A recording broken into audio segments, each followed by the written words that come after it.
এফএমের অনুষ্ঠান পরিচালনার সময় বিভিন্ন সময়ে আমার দেখা বিভিন্ন ঘটনা আমি আপনাদের এফএমে শুনিয়েছি গল্পাকারে। লিখেছি একটা বইটার নাম দিয়েছিলাম এক রাস ভালোবাসা। আর আজ সেই বই থেকেই আমি আপনাদের শোনাবো একটা গল্প। পরপর অনেক গল্প আপনাদের শোনাবো বিভিন্ন সময়ে। প্রথমে শোনাই সীমন্তিনী। রাত তখন কটা কে জানে। বাইরে ছিঁড়িয়ে ছিঁড়ে বৃষ্টি হচ্ছে। হাতে এখনো সেই রেজিস্ট্রি চিঠিটা। ট্রেনের খোলা জানালা দিয়ে খানিকটা বৃষ্টির ছাঁট এসে আলতোভাবে ভিজিয়ে দিয়ে যাচ্ছে কুণালের ফর্সা সুন্দর মুখটাকে। মাদ্রাজ মেরে ছুটে চলেছে উদ্ভ্রান্তের মতো। কোনো দিকে ভ্রুক্ষেপ নেই। কুণালের শুধু একটাই ভাবনা, এত বছর পর এ কিসের আমন্ত্রণ। আশ্রম অধ্যক্ষের রেজিস্ট্রি চিঠি, শুধু একটিবার আসুন। আপনার প্রতীক্ষার দিন গুনছি, শুধু একটিবার অনুগ্রহ করে আসুন। কুণালের বুকটার মধ্যে কেমন যেন করে ওঠে। যতবারই চিঠিটা পড়ে ততবারই এমন হয়। কেমন একটা অব্যক্ত যন্ত্রণা সারা দেহ মনে। বাইরের আবহাওয়া আজ যেন তার মনেও। আকাশ যেমন মেঘে ঢাকা, তেমনি তার মনটাতেও যেন ঘন মেঘের আনাগোনা। বাইরের ঝিরিঝিরি বৃষ্টির আলতো ছোঁয়া যেন তার 18 বছর আগের স্মৃতিকে জাগিয়ে তুলতে চাইছে। হ্যাঁ, সেই পুরনো স্মৃতি, যা শুধুই বেদনার। আজ কুণালের চুলের রং কোথাও কোথাও জানান দিচ্ছে দিন এগিয়ে যাবার কথা। সুন্দর মুখটাতেও বয়সের ছাপ। বিকেল গড়িয়ে সন্ধে, তারপর অন্ধকার নেমে আসে সারা আকাশটা ঘিরে। গায়ের চাদরটা টেনে নিয়ে শুয়ে পড়ে কুণাল। আগের ফেলে আসা 18টা বছর নতুন করে পেতে ইচ্ছে করে। নিজের অজান্তেই কখন যেন স্মৃতির অতলে তলিয়ে যায় কুণাল। কোনো একটা রবিবারের সকাল। স্টুডিওর ঘড়িতে কাঁটায় কাঁটায় সকাল 8টা। কুণাল মাইক্রোফোনের সুইচ অন করে ঘোষণা করে, আকাশবাণী, এখন আধুনিক গানের অনুষ্ঠান। আজকের শিল্পী সুমনা গঙ্গোপাধ্যায়। একটু অন্যভাবে পরিবেশন করে 20 মিনিটের অনুষ্ঠানটি। তারপর সহকর্মীর হাতে দায়িত্ব দিয়ে স্টুডিওর বাইরে বেরিয়ে আসে। ডিউটি শেষ জানতে পেরে পা বাড়ায় ক্যান্টিনের দিকে। ঠিক সেই সময় ডিউটি রুমের টেলিফোনটা বেজে ওঠে ঝনঝন করে। অধিবেশন তত্ত্বাবধায়ক উত্তর দিলেন, নমস্কার, আকাশবাণী। অপর প্রান্ত থেকে মিষ্টি মধুর গলার প্রতি নমস্কার জানিয়ে বলে, আমি সুমনা গঙ্গোপাধ্যায়। এই মাত্র আমার গান বাজল। কথা শেষ হয় না। হ্যাঁ ম্যাডাম, বাজলো। ব্রডকাস্টিংয়ে কোনো গন্ডগোল হয়নি তো? না মানে, না না না, তা হয়নি। তবে যিনি উপস্থাপনায় ছিলেন তত্ত্বাবধায়ক আবার বললেন, ম্যাডাম, ও নতুন কন্ট্রাক্ট সার্ভিস করে। যদি কিছু ভুল করে থাকে আমি ওর হয়ে ক্ষমা চাইছি আপনার কাছে। দেখুন, ও খুব ভালো ছেলে, তাই প্রতিবন্ধী। সবে এসেছে। আপনার মতন আমি শিল্পী যদি। সুমনা তার কথা বলতে দেয় না, শুধু বলে, ওকে থাকতে বলুন, আমি আপনাদের অফিসে আসছি। টেলিফোন লাইনটা কেটে যায়। তত্ত্বাবধায়ক মিস্টার নস্করের কপালে যে ভাঁজ পড়ে। করুণা হয় এই তরুণ ভাষ্যকার কুণাল পালের ওপর। কিছুক্ষণের মধ্যেই মেইন গেটের সামনে একটা হালকা আকাশি রঙের মারুতি গাড়ি এসে থামে। ড্রাইভার দরজা খুলে দিতেই নেমে এলেন সদ্য স্নাত শিউলি ফুলের মতো এই যুগের জনপ্রিয় সঙ্গীত শিল্পী সুমনা গঙ্গোপাধ্যায়। ভেতরে, অর্থাৎ ডিউটি রুমে এসে সরাসরি নমস্কার করে নস্করবাবুকে প্রশ্ন করেন, কোথায় সেই ভদ্রলোক? আমি তার সঙ্গে দেখা করতে চাই, আলাপ করতে চাই। আপনি বসুন ম্যাডাম, আমি দেখছি। কুণাল বোধহয় ক্যান্টিনে। কুণাল? বাহ, বেশ সুন্দর নামটি তো। শুধু কণ্ঠস্বর ও বাচনভঙ্গি নয়, নামটিও ভারী সুন্দর। কি বলবো নস্করবাবু, ভদ্রলোকের উপস্থাপনায় মুগ্ধ আমি। আমি সামনাসামনি দেখা করে ধন্যবাদ জানানোর লোভটা সামলাতে পারলাম না। এতক্ষণে নস্করবাবু আশ্বস্ত হয়ে যেন ঘাম দিয়ে জ্বর ছাড়ল। মুখে বললেন, বসুন বসুন, আমি ডেকে আছি। না না, আপনি বসুন, আমি যাচ্ছি। ক্যান্টিনটা কোন দিকে বলেই সোজা রওনা দিলেন ক্যান্টিনে। করিডোরটা পেরিয়ে আসছিল কুণাল। পথেই দেখা দুজনের, কেউ কাউকে চিনল না। শুধু মুহূর্তের জন্য সুমনার চোখ দুটিতে অভিভূত হল কুণাল। ক্যান্টিনে খুঁজে না পেয়ে ফিরে এলো সুমনা। তারপর এক নাটকীয়তার মধ্যে আলাপ হলো দুজনের। সেই থেকে প্রায়ই দেখা হয়। হঠাৎ একদিন দুজনেই আবিষ্কার করল সেই সত্যটা, একজনকে ছাড়া অপরের জীবন অসম্পূর্ণ।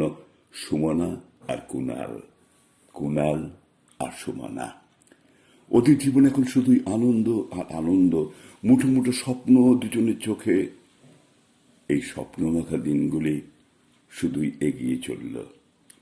কিন্তু কোথায়, কিভাবে, কখন যে তার ছন্দপতন ঘটে, কে তার খবর রাখে? সুমনার বাবার কানে পৌঁছে গেল খবরটা। বিখ্যাত আইনজীবী, ধনী ব্রাহ্মণ শিবদাস গাঙ্গুলির আভিজাত্যে আঘাত করল এই খবর। নানাভাবে আদরের একমাত্র মেয়েকে বোঝাবার চেষ্টা করলেন তিনি। কিন্তু জেদি বাবার জেদি মেয়ে পরিষ্কার জানিয়ে দিল, ব্রাহ্মণ ঘরে জন্মে আমি বা আমরা কোনো রাজ্য জয় করে ফেলিনি।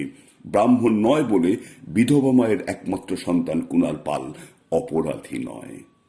শারীরিক প্রতিবন্ধী তাতে কি, মনটা তো প্রতিবন্ধী নয়। এ শতাব্দীতে দাঁড়িয়ে এসব কথা ভাবতেও আমার ঘৃণা করে বাবা। তারপর শিবদাসবাবু সুমনার অনুপস্থিতিতে একদিন চূড়ান্ত অপমান করলেন।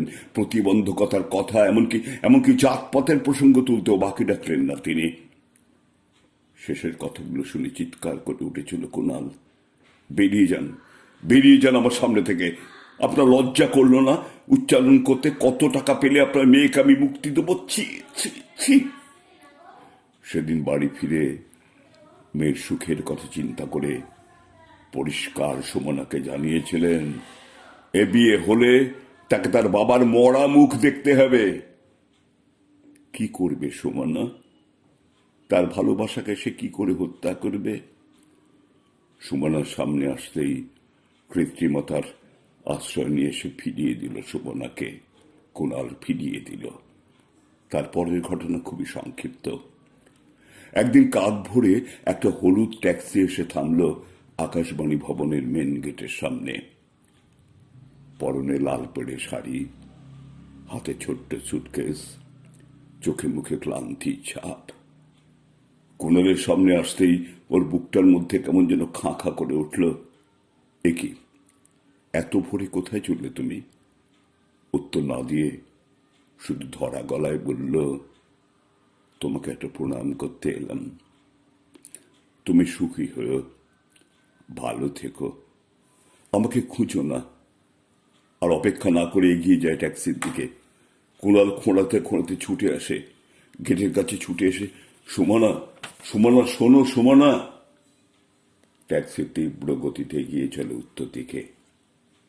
এরপর কুণাল বহু খুঁজেছে তার সুমনাকে, কিন্তু এর কিছুদিন পর কুণাল একটা চিঠি পেয়েছিল সুমনার কাছ থেকে। আমি ভালো আছি, খুব ভালো আছি। এই আশ্রমের মাকে পিতৃহীন শিশুদের নিয়ে বেঁচে থাকবো মহানন্দে। চিঠিতে কোনো ঠিকানা ছিল না। সুমনা, এ তুমি কি করলে সুমনা?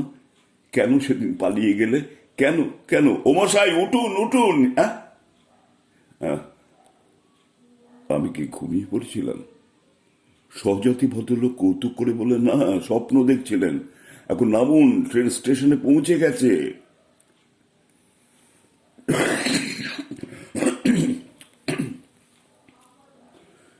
স্টেশনের বাইরে এসে অটোরিকশায় চেপে চিঠিতে বর্ণিত আশ্রমের উদ্দেশ্যে রওনা দিল কুণাল। আশ্রম খুঁজে পেতে কোনো অসুবিধে হল না। নিত্যানন্দজি মহারাজের খোঁজ পেতেও দেরি হল না। আসুন, আসুন কুণাল বাবু, আসুন। আমরা সবাই আপনার জন্য অপেক্ষা করছি। প্রথমে স্নান করে যা হোক কিছু মুখে দিন। তারপর কুণাল লক্ষ্য করল কুসুম কুঁড়ির মতো একদল ছোট্ট ছোট্ট ছেলে মেয়ে সারিবদ্ধভাবে এগিয়ে এলো তার কাছে। কারো মুখে কোনো কথা নেই। করুণ দৃষ্টিতে কুণালকে দেখে বুঝি বলতে চায়, এসেছ, তুমি হয়তো পারবে আমাদের মামনির মুখে হাসি ফোটাতে, আমাদের মামনিকে আবার আমাদের কাছে ফিরিয়ে দিতে। পরিষ্কার উঠোন পেরিয়ে বারান্দার এক কোণে এক আশ্রমিক তাকে ঘর দেখিয়ে দিল। জানলা খুলতেই একরাশ কামিনী ফুলের মিষ্টি গন্ধে ভরে উঠল ঘরটা। স্নান সেরে প্রস্তুত আকাঙ্ক্ষিত মুহূর্তটির জন্য। নিত্যানন্দজি মহারাজ দরজার সামনে দাঁড়িয়ে, আসুন আসুন কুণাল বাবু, আসুন, নিজেকে প্রস্তুত করুন, কঠিন সত্যের মুখোমুখি হতে হবে আপনাকে। কুণালকে নিয়ে মহারাজ সিঁড়ি বেয়ে উঠে এলেন দোতলার ঘরটিতে। দরজা খুলতেই দেখা গেল ফুলে ফুলে সাজানো একটা ঘর। তার মাঝখানে একটি সাদা বিছানা, তাতে শীর্ণ কায়া এক মহিলা শায়িতা, মাথার কাছে একজন চিকিৎসক। মহারাজ কুণালকে এগিয়ে যেতে ইঙ্গিত করলেন। পাশটিতে বসতেই সুমালার কম্পিত হাতটা উঠে আসে। কুণাল বুকের মধ্যে চেপে ধরে হাতটি। সুমনার দু চোখে জলের ধারা। কুণালের অশ্রু বাধা মানে না। এ তুমি কি করলে সুমনা? তিলে তিলে নিজেকে। সুমনা কিছু বলতে চায়। কেমন আছো, কেমন আছো তুমি কুণাল? যদি পারো আমায় ক্ষমা করে দিও। কুণাল মহারাজের দিকে তাকিয়ে বলে, সেই ডাকলেন, আরো আগে কেন ডাকলেন না? মহারাজ বললেন, সেই চেষ্টা করেছিলাম, কিন্তু মামনির ইচ্ছের বিরুদ্ধে আমরা কিছুই করতে পারি না। কুণাল ব্যস্ত হয়ে উঠে বলে, আর দেরি নয়, আমি ওকে কলকাতায় নিয়ে যাব, সারিয়ে তুলব। সুমনা বুঝি বলতে চায়, না কুণাল না, অনেক দেরি হয়ে গেছে, নিত্যানন্দজি মহারাজ চেষ্টা ত্রুটি করেননি। আসলে এ রোগ সারে না। যাবার বেলায় শুধু একটি বার তোমায় দেখার ইচ্ছে ছিল কুণাল। কুণাল আর কোনো কথা বলতে পারে না। কতক্ষণ যে সুমনার হাতটা মুঠো করে অপলক দৃষ্টি তোর মুখের দিকে তাকিয়েছিল ও জানে না। কখন যে আশ্রমে সবাই ঘরের বাইরে এসে প্রার্থনায় বসেছিল তাও জানে না। নিত্যানন্দজির কণ্ঠ ঘরে নিস্তব্ধতা ভেঙে দিল। চলুন কুণাল বাবু, আপনার বিশ্রামের প্রয়োজন। পরের দিনটা কেমন যেন একটা ঘোরের মধ্যে কেটে গেল কুণালের। বুকের মধ্যে জমানো কত কথা, কত ব্যথা। সুমনাকে দেখতে গেছে মাঝে মাঝেই। সুমনা বলে আলতো করে ডেকেছে। সুমনা ও রোগা হাতটা বাড়িয়ে দিয়েছে।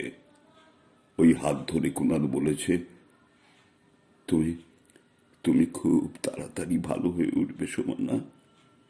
আবার আমরা বেরিয়ে পড়ব দূরে, অনেক অনেক দূরে। সুমনার দু চোখ বেয়ে জলের ধারা। ও বলতে চায়, আমি বাঁচতে চাই, আমি বাঁচতে চাই কুণাল, আমি বাঁচতে চাই। গোধূলি লগ্ন, পাখিরা যে যার নিড়ে ফিরছে।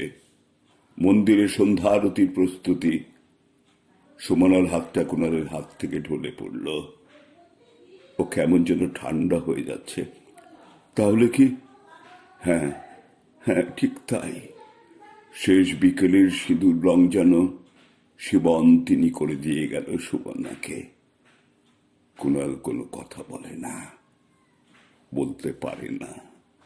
ওর সামনে এখন নিশুতি রাত।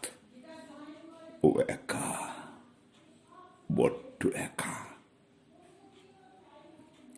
শিবন্তিনী গল্পটা আপনাদের শোনালাম। পরের দিন আর একটা গল্প শোনাবো। ভালো থাকবেন সবাই। সবাইকে আবার এক রাশ ভালোবাসা।